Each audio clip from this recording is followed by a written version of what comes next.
Welcome to Talkin-Business with your hosts, Brian Magleby and Patrick Toussaint. The one and only Patrick Toussaint whoop, whoop, joins me today on Talkin-Business. So excited to be here. Let's see here. The normal person sitting in this chair. Where is Tyler? Let's see. Where could Tyler be? Maybe there he is. He's wrestling a freaking alligator. There he is. He's down visiting Minnie and Mickey down in Florida and wrestling those freaking alligators. So, Tyler, we hope you're having fun time down there with your spouse and just to have a great time down there, brother. And we'll miss you, but we're going to have a little bit of fun here. Yes, Patrick, March Madness is on. Look at that background we got. Little March Madness basketball happening. Yeah, it's pretty cool. I want to see a three-point shot. Amen to that. Crossover. So that's awesome. Good deal. Well, we're excited to be here with Talkin-Business. We announced that we had some changes that we're going to announce here today, and so I wanted to kind of just quickly get into that. We're making a few adjustments on the show due to some great quality feedback that we got.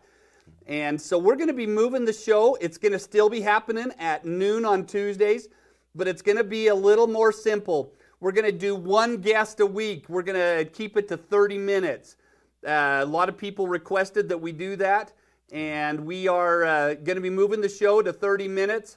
We'll have one guest every week, and every week we're going to have a training topic. That'll be good. Every week a business is going to be able to have a takeaway. So we'll give some pointers out, some coaching from the SBDC, and we'll be excited to have that every week. We'll have one guest and a training topic. We'll end it out with a training topic. So excited to have you on board, Patrick. It's good to have you. If you haven't heard, this is the latest Eastern Idaho Ninja right here. Woo, we have. I'm the Grandpa Ninja. Grandpa baby. Ninja. So he last week, or no, a couple of weeks ago, won the local competition that we had here. Tell us about that experience you had there, Patrick. Okay, so it's Ninja Assembly. Dennis Polson put it on. Dennis is the Latter-day Saint Ninja from American Ninja Warrior, and yeah, he put it together. Ninja Assembly. There were over 200 participants, ages 14 and up. And I was the oldest guy there, and man, it was pretty cool. And the only guy that freaking finished the course along with the professionals, so man. Yeah, it was, man. Hey, humbling to the max. Great. So yeah, really excited about that. Very honored to be, I guess, the ninja that represents this region now. That's right. So yeah, and look forward to some possible coming up more events with the ninja. So we're excited to have that. We've got a great show today. That we've put together. We've got Rob Pilecki here with Washi, and talk about a story that he has that he's going to be sharing with us. So we are excited to have the founder of Washi, the cleaner toilet seat here. And so let's watch a little video to do kind of an introduction, and we'll invite Rob on. A new generation of clean is emerging. Restroom cleanliness has never been more important. Introducing Washi, the cleaner toilet seat, the solution to dirty toilet seats in public restrooms. With a simple wave over our touchless sensor, restroom users will experience a fresh and clean seat, eliminating the ineffective paper toilet seat cover forever. Washi delivers value to businesses, which ultimately elevates customer experience and improves customer satisfaction. Washie Toilet Seat, the future of public restrooms, is here.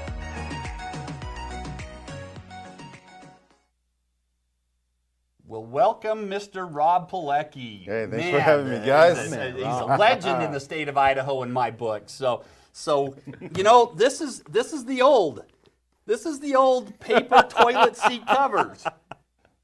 And you are doing away with those. We're getting rid of it. They're out of here. We're getting rid of it. So we got rid of the paper toilet seat covers. But so Rob, welcome to the show, Talkin-Business, and give people a kind of a 40,000-foot view of where your company's been, and tell us a little bit about yourself. Yeah, man. Thanks, guys, for having me. I appreciate you inviting me onto the show. A story. Where do I even begin? I started out as a social worker. I graduated from Idaho State University. I started a career in social work, went to politics, and one day I was sitting at my desk and I was like, you know what? This is not what I want to do for the rest of my life. An elected official. I was an elected official in the state of Idaho, and I figured there's something more out there for me. I've done all I can do as an elected official. I changed a lot and did a lot for my community. And I figured there's something more something more for me. So I went down the list of, ideas. I'm a guy that whenever I have an idea, I jot into my notes in my iPhone. Wow. It's like, all my ideas. I have pages and pages of ideas. That's cool. Pages. And so I went down the list and I was like, you know what? No one has done this, and I'm going to do it. Wow. I don't know anything about toilet seats. I do not want to be selling toilet seats, but no one has done this. There's been no innovation to the toilet seat cover, to toilets, especially in America. So I figured, you know what? I'm gonna leap, right? So I started with a patent. I got a patent attorney. I did a whole bunch of reading for 3 months on how to get a patent, Google patents. Okay. I graduated from Google University. Google University and YouTube. Everything you need to know is on Google and YouTube. Amen. You don't need a degree. I mean, I got a degree, right? Yep. But I didn't need a degree. I could have just went and got everything on Google, right? Wow. So I went and got a patent, and I finally got the patent, and I was like, you know what? I'm going to apply for Shark Tank. So I went down to the Venetian Hotel in the middle of CES, and I, there was about 5,000 people there. Stood in line all day, and I pitched, and I made it. I made it so far. There was about 42,000 people that year in 2018, and that applied. Wow. And I made it down to 90. Wow. 90. So I was at 90, and then asked me, Rob, you're an elected official. You're running for office. You signed this document that said you wouldn't run for office while coming on this show. So I mean, it's either you quit your job or you can't be on the show. Wow. So I quit my job to make it on Shark Tank. Wow. I was thinking, okay, I'm going to be an instant millionaire when I make it on Shark Tank. Yeah. So I quit my job, right? No one was running against me. I was going to be in for 4 years. Right. I quit my job. And about 3 weeks later, they cut me. They said, Rob, sorry to tell you this. There's a slap in the face for you. They cut me. They found another company. I didn't have any sales. All I had was a patent and this prototype. That's all I went on with. And they said, Rob, sorry, we have this a company that's made it farther than you, but just keep in touch. Yeah. Hung up. That was it. And for like unemployed. a month, I was depressed. Yeah. I was depressed. I had quit my good-paying government job. Yeah. Full benefits, pension, retirement. Yeah. You know what? And so after a month, I talked to my wife, and you know what? It's time to go all in. Yeah. It's time to cash in the pension, cash in my retirement, right? I got all my savings, credit cards, and I went, I'm going all in. You're in. I'm in. I'm doing this now. Okay. And so that was in 2018, and here we are today. My company is finally launching. Okay. Several airports are waiting for our product. We have received so much attention. I've won so many awards and grants. I mean, because I took that leap of faith and I believed, you know what? I'm going to do this. I'm not going to listen to, all the advice. Oh, go back to the job, or, I'm just going to take the leap of faith. Yeah. And so here we are. We are finally launching our product. COVID set us back a little. There's been tons of. Going to talk about the COVID experience with you today. So. Yeah, there's been tons of hoops that we've had to jump through, but the mindset is to never quit. You're the first person that quits is the first loser. Yeah. That's how I see it. I can never quit. Because that dream that I had in 2018 would have been worth nothing. Yeah. I've done all this work for nothing. Well, Rob, we've got a whole list of questions here, and you've just answered all of them. So there we go. All right, see you guys later. So absolutely a phenomenal story. I want to go back and talk about the first time that we met was over at a Boise business plan competition for I think it was for the state of Idaho, Boise Business Week. Yep. And there was people from all over the state of Idaho. And tell us about that experience there where you were up on stage. So. Yeah, Boise Startup Week, right? So Boise is considered one of the new entrepreneurial hubs in the U.S. Oh, You really? have Silicon Valley, San Francisco, Silicon Slopes, Utah now, and Boise is the next one up. So they've started this thing called Boise Startup Week, which allows all these entrepreneurs to come together. There's a pitch competition, right? You win 20 grand, and here I am. Wow. There's like 30 tech companies. Everybody's in tech. Yep. And here I am walking in with a toilet seat. I'm like, and everyone's like, you know, everywhere I go, you know, and I've gone to the point where I say, you know, the hell with that. I'm not embarrassed anymore. Yeah. I got a toilet seat. Yeah. That's what I did. I invented this toilet seat. So everywhere I go, I walk in with a toilet seat and people give me the like, what the heck is this guy doing?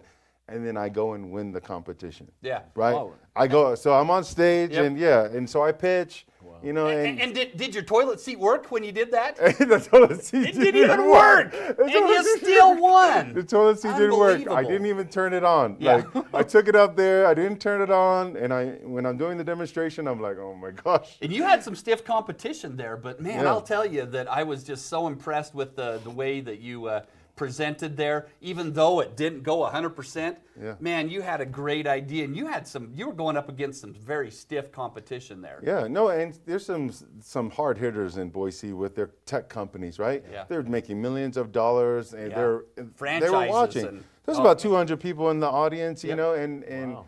among all these entrepreneurs, they were really good companies. Here's the toilet seat company that comes in for the win because they see the passion. They see that, you know, I've actually done the work on this thing, that, you know, the revenue models from it. It's not just a toilet seat, right? For investors, it's, hey, we have monthly reoccurring revenue that comes in from cartridges.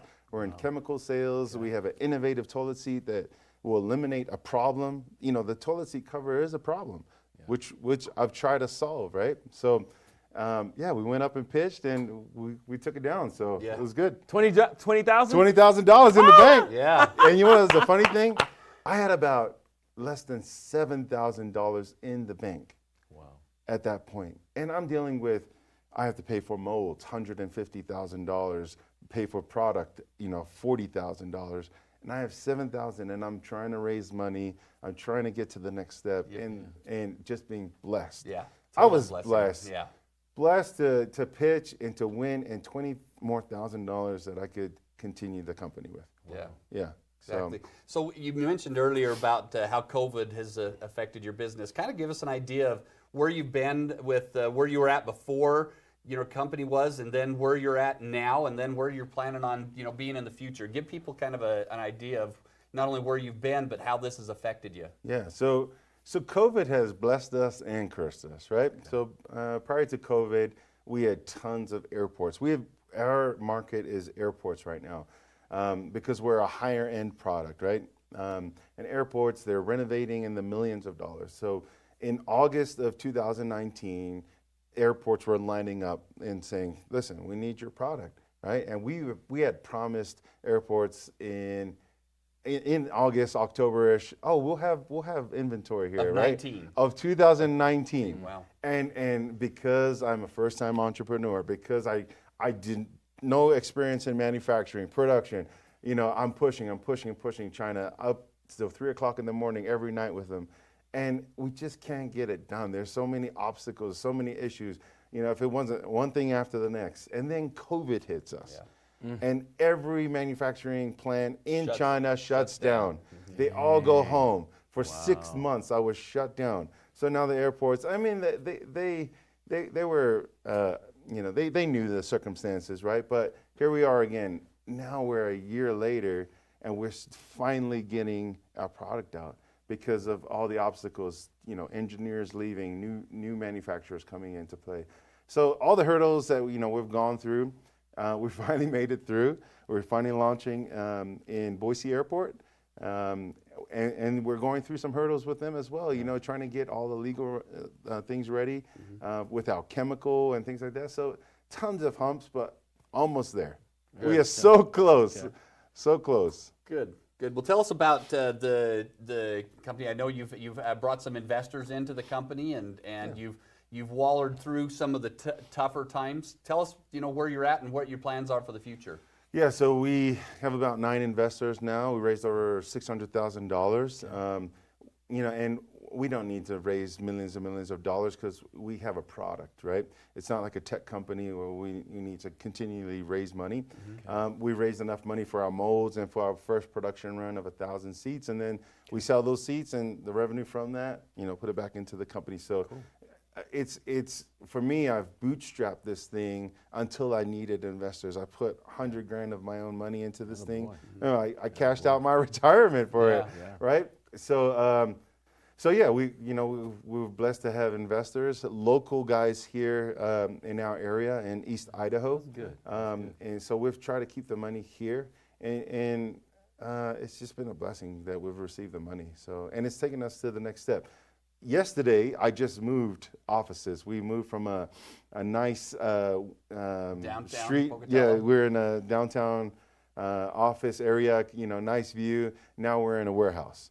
Right, I missed the view, but now we're growing because we have so much inventory coming in, and it's like we're in the dungeon. There's no windows or anything, but the stages of the company. I know that we're growing. It's a healthy growth because of what we've been doing. Bootstrapping, not spending too much money.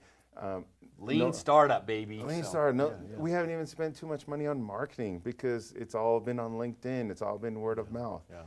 It's just been my partner and I, Dane Simmons, going out there and selling door to door, knocking on doors. So that's kind of been the process. Very good. Good. Do you have any? Yeah. So with all of the success, I hear that. Tell me, at what point did you like, you know what, honey, I know this is tough, but I got to do it. I mean, what made you just take that leap of faith? Yeah. So let me tell you how, 2 steps before that, I was standing in line at the Salt Lake City airport with my 4-year-old son. And he's doing the potty dance, right? Standing in line at the restroom.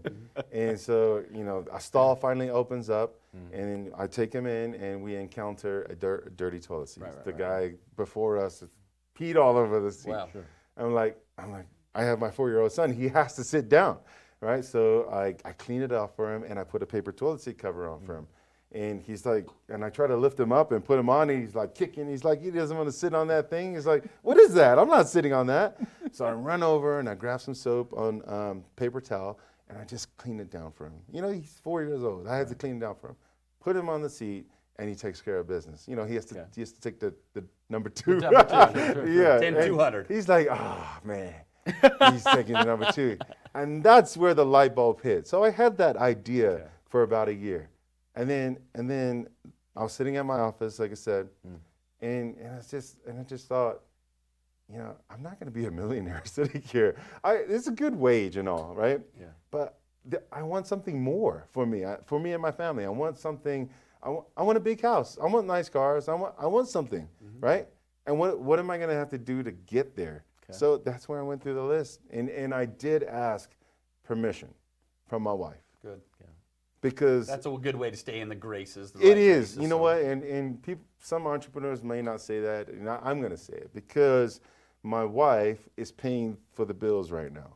My wife is also an entrepreneur and runs a cleaning business and is a realtor.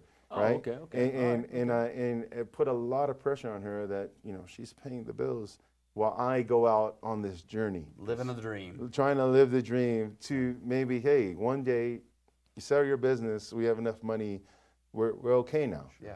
And so made sure she was okay. And when she first saw the product, I made a prototype, went to Home Depot, got toilet seats, drilling holes in them, got some tubing, This is the American dream here, right here. And you should have seen the first prototype. I still have a video of it. It looked like crap. Yeah. No pun intended. It looked like crap, but she saw the vision.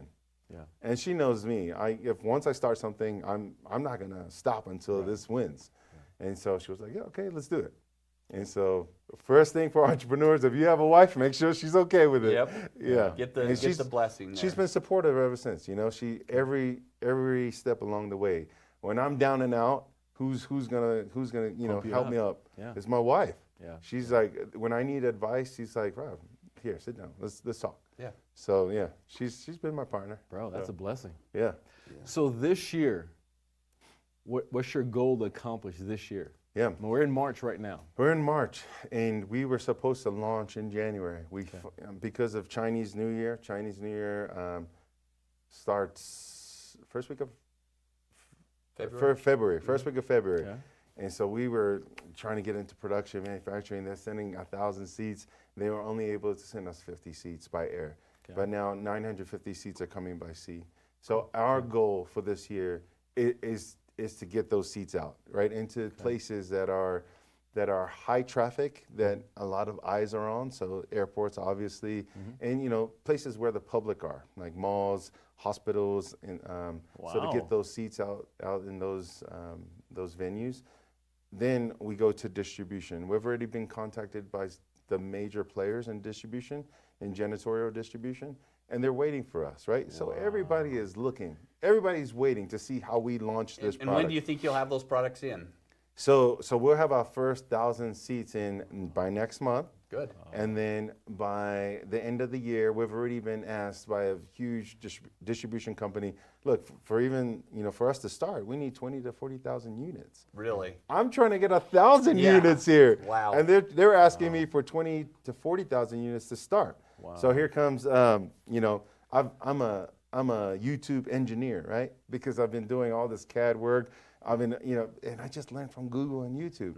And now I'm switching over from, okay, the product is finally done, right? Now I'm going into sales, marketing, and, this next step. I'm the CEO that wears all the hats, right? Because I don't have the money. It's just me, my partner, and director of operations, just the three of us running this company. So we have to do everything. You're doing fulfillment, you're doing packaging, you're doing receiving. Everything. We have to design everything. All the marketing that we've done, like just posting. I mean, I do it myself. You have to do it yourself, right? Yeah. But it's good. It's good to do it yourself. Do it yourself, and then you know what you want when you hire somebody to do it. Yeah. So, yeah. Well, you're building quite a very successful company here, and this is stuff that other entrepreneurs here in Eastern Idaho need to pay attention to all the things that he's done. He's doing it right. He's bootstrapping. He's keeping it real, and so your goal by the end of the year is to get all that 1,000 out and be working on the next order of 20,000. Oh yeah, we'll have by summer we'll have the 1,000 placed, right?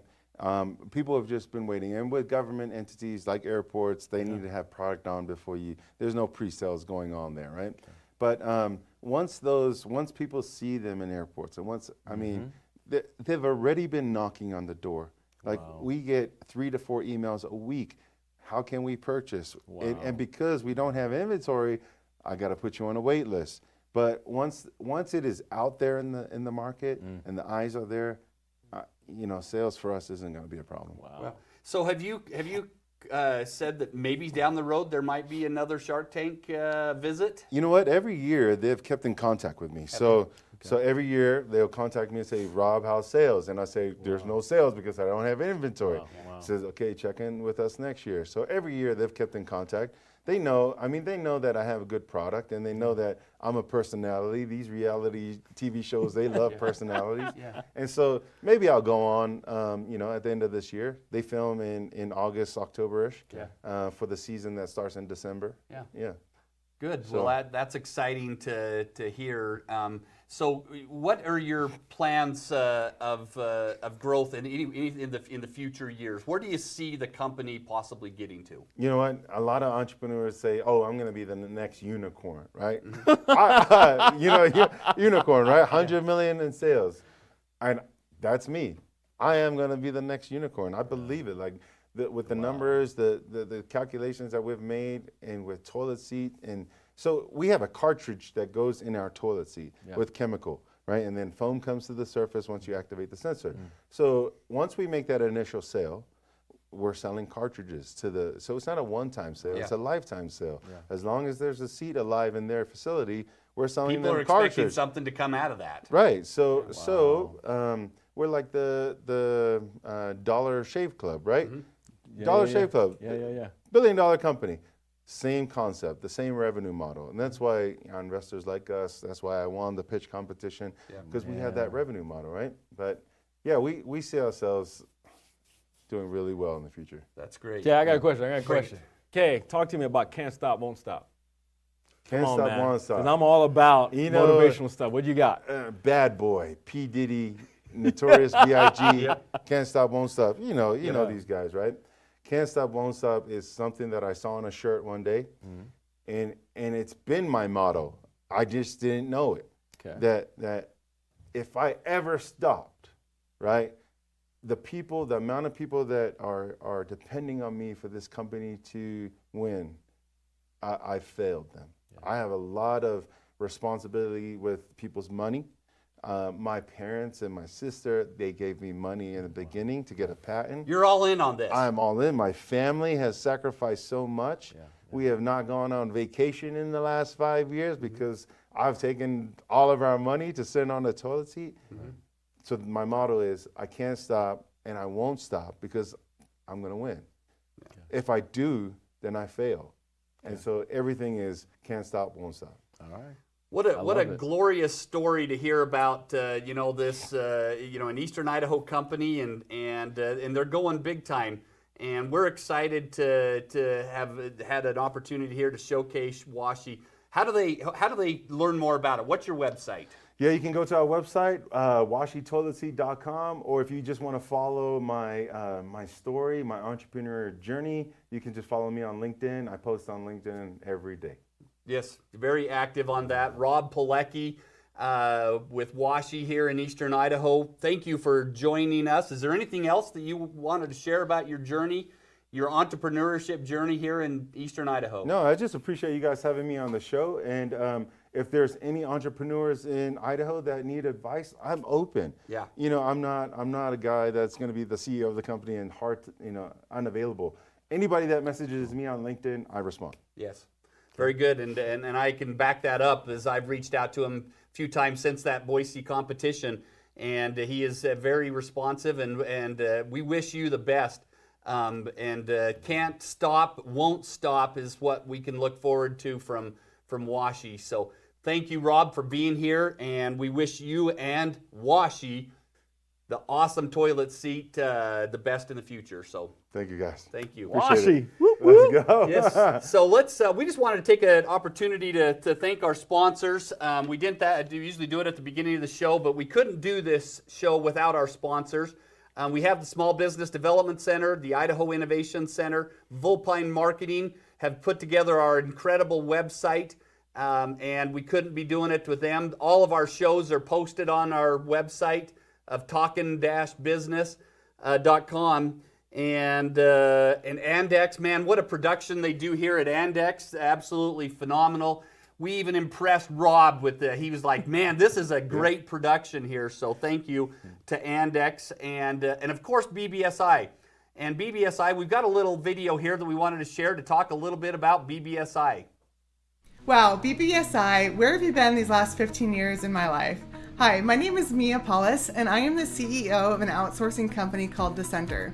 We have a vision to simplify the human experience through business and really revolutionize the way businesses operate. I was introduced to Jason at the BBSI Boise location through a mutual acquaintance. We have been looking for a strategic partner to help us with compliance for our clients, specifically payroll, HR, workers' comp, and safety. After meeting with Jason a couple of times, it was great to know a company cared as much about entrepreneurs and executives as we do. I learned how much BBSI cares about the success of businesses they work with. They care about their experiences, and they understand the impact on businesses when they are able to focus on their core competencies. So these are all visions and purposes that align very well with my company. And to really realize the magnitude of how excited and impactful it was to really work with BBSI, I want to give you a brief synopsis of my journey in the prior 5 years to meeting them. First, I have been in business for 15 years, and historically we've done payroll and HR compliance in-house as a service to our clients. We offer back office accounting services in addition to other services and technologies in the customer experience, employee experience, and strategic partner space. However, we really wanted to find a third party to take over the compliance pieces of the employee experience for us. We've worked with over 5 different outsourcing partners, and they were all disastrous. It is so hard to find a company that truly cares about the companies they work with as much as we do. until BBSI. We had brought it all back prior in-house, and I wasn't planning to outsource ever again, as I didn't think there was someone that could care as much as we did, because we had done several attempts to do it. But after several meetings with Jason at BBSI, we were ready to test out a couple of accounts with them, including our own internal payroll account, which has employees in over 20 states. So for those that don't know, 20 states is a lot of compliance, and we couldn't be more pleased. To us, caring is more important than perfect. And you know what? BBSI cares. They deliver excellence. Needless to say, I'm excited about our partnership together, and we are experiencing fast growth here at the center, and I'm excited to see what BBSI and the center can do together to simplify business for our clients so they can have the success and the quality of life that they deserve. As it said there on the screen, thank you BBSI for being one of our sponsors, and we wanted to just give them a little plug. They talk about Jason in there, and they've got a Jason here in the local office here, but Jeremy and all of his team over there at BBSI here in Eastern Idaho does an absolutely phenomenal job. If you need any of your human resources, we wanted to just highlight them, but we appreciate their sponsorship.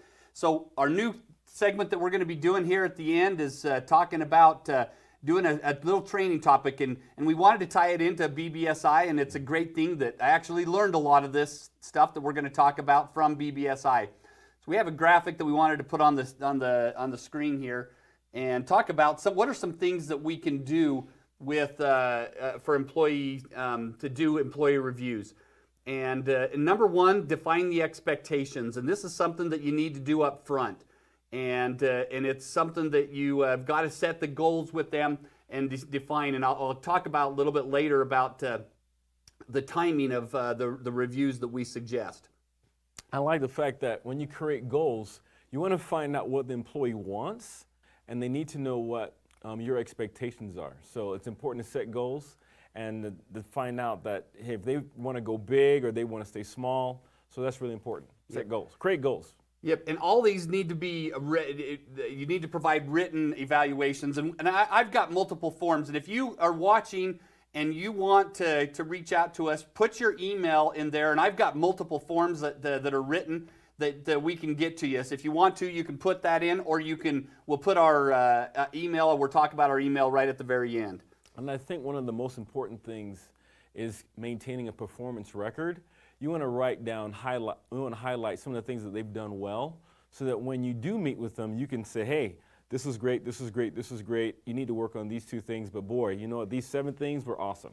So that's important. Yep. And the last one, ensure integrity of the evaluation. All of them should be, extremely confidential.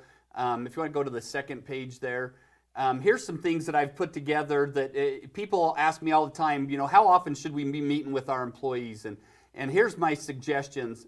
If they're an employee that's newer, within the first to 6 months, you should be meeting with them monthly. From 6 months to 2 years, I recommend that you meet with them quarterly. And 2 years to 5 years, semi-annually. And then after 5 years, usually you can go on an annual basis. And this is something that I've worked with many companies over the last 10 plus years, 10 before that with my own company. And this is kind of a pattern that we've done. There's a couple other things that I highly recommend that you do. You always have an open door policy. I always tell my employees, if you ever have any kind of questions, come see me. Come in here and talk to me and say, can I talk to you for just a couple minutes? That's another one. To have a standardized form, highly recommend this. This makes it a process that you go through. The best, I've kind of summarized one of them down, and I think it's one of the best forms. It's a simple 1 page on both sides, and it has the employee rates themselves and the manager rates themselves.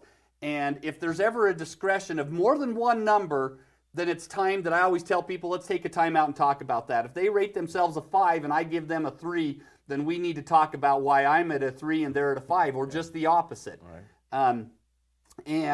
So I've got multiple different forms. I've got what I call a short, a medium, and a long form, and I can send you all of them as an example.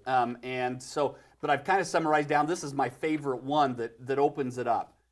Keep a copy in HR, keep the originals. I always keep the originals and make a copy for my HR department. Confidentiality, as we talked about early, confidentiality is a key with these. Document everything you talk about. Make it a closed door experience. If you keep it an open door, then they're going to just think it's real casual. So, and I always set the expectations with my employees that they want to talk about raises. They talk to me about those on an annual basis. I don't like them to come into every review thinking that they're going to just, all they're going to do is ask for more money every single time. It just doesn't set the precedence right. So, and I have one rule that I just call the thumbs up rule, and it's something we do here with the Talkin-Business, is that having a thumbs up rule is that the bottom line is that you want to get out anything that's on their mind that they want to talk about. And at the end of the review, I just say, "Are you good?" And I have them say back to me, "I'm good." And if we get the double thumbs up, then it's then you're good to go. So there's just some pointers that we've found that in working with businesses and helping make them successful is some key things. So that's our training tip for the day. Yeah. We have one other thing we wanted to just tell people about. There's a webinar coming on at 2 o'clock today, and to register, it's right down at the bottom.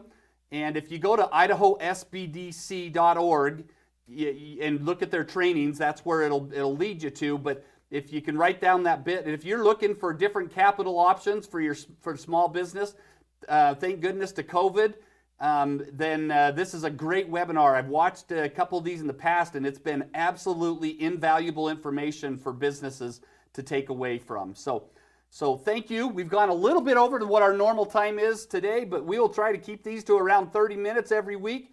And we appreciate you being here on your Tuesday lunch hour. Thank you, Patrick, Grandpa Ninja, for being in the house, taking over for Tyler. Tyler, we hope you have fun down there wrestling those alligators and having fun with the wife down there. So enjoy Florida, and we'll look back next week. Let's talk about our guest for next week. Yeah, Katie Harris, Get Found First. Katie Harris from Get Found First. Absolutely a great growing company here in eastern Idaho. And she's over in the Maui Aloha land today. We visited with her before the show, but she'll be on our show next week. She'll be back and ready to talk to us. And absolutely got some great things. We've got a great topic about what some things that you've got to every business has to do to make sure that they're found properly online. So that'll be a great topic for us next week. Tune in next week. Again, thank you to the Patrick man for joining us today on Talkin' Business. Make it a great spring break week. Enjoy your snow or sun, whichever one they're going to get out. We never know what we're going to have here. So enjoy your spring break. Thank you, Patrick. You're welcome. Take care, guys. Peace. Peace.